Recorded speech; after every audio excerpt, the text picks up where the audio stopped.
In this Argos Support video, we show how to operate the VTech Baby Monitor. Ensure you have powered on and set up the Baby Monitor first by watching our video on how to do this. Additionally, most of these controls can be done on the mobile app. To adjust the speaker volume, press the minus volume and plus volume buttons.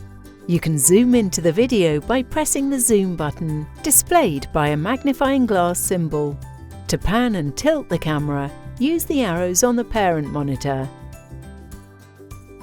This can be done on the app by pressing the arrows symbol and using the on-screen controller to move the camera position. To talk to your baby via the baby unit, press and hold the talk key. You can then speak to the parent unit, and this can be heard through the baby unit. Once finished talking, release the talk key.